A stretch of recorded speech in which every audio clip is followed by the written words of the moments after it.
what are the treatments of immunosufficiency? Well, veins have been treated since God knows forever, thousands of years probably, but the essentially, as somebody said jokingly, what we're trying to do is get rid, destroy veins which are bad. Arteries you fix, veins when they're diseased, you get rid of them. So you could put a match underneath them, you can hit it with a hammer, or you can cut it out. Well, we don't do any of those. We don't put a match and don't use a hammer.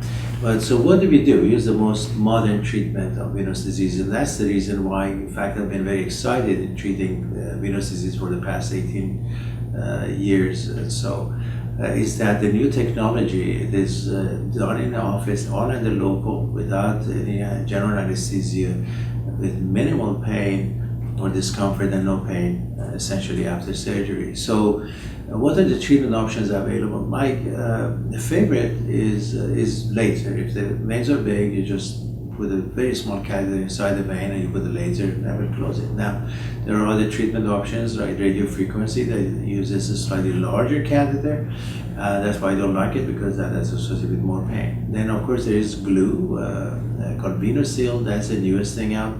Not every insurance company pays for it. The problem I've got with that, you've got to realize, it is like a foreign body. It stays in your body for the rest of your life. If you're okay with it, and some patients may get some form of reaction from it. If you're okay with it, certainly we can use that. The advantage of that is you don't have to wear a stocking. And one of the guys who actually had it first done, it was a physician. He had the vein injected, and without needing any numbing medicine, then went for a 5 miles run. So it does work well, but you've got to remember that it stays in your body, and if you have problems with that, maybe that's not the right thing for you. Then, of course, there's injections. The injections are for spider veins. The tiny veins are fine, but as the veins get bigger, you need more concentrated solutions. So there is one which is FDA approved called Varithena.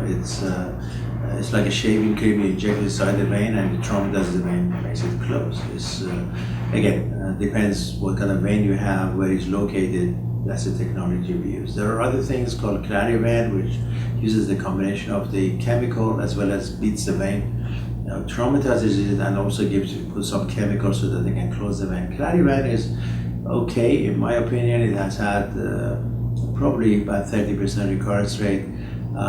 I really haven't noticed any real advantage. I'm sure some people feel it is good. We can certainly be more than glad to do it for you if that's what you like to have.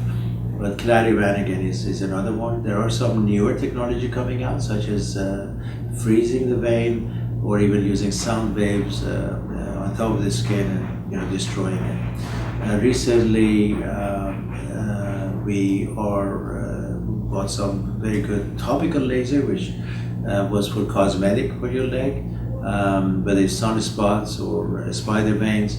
But in addition, we know that the finer spider veins, which are even hard to treat with injections, you can take care of it. Hypertonic saline or saline traditionally what was used. There are two new drugs been around since the past 15 years. So there's Taquan and Polidocanol. These are approved by the FDA. They're more expensive, but we don't charge the patient anymore for it.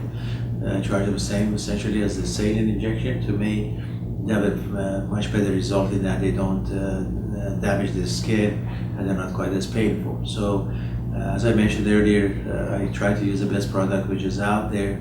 If you guys have heard of anything which is newer, you want me to try it, like I said, look into it. But to the best of my knowledge, currently we're doing the best and the latest technology which is available to treat you.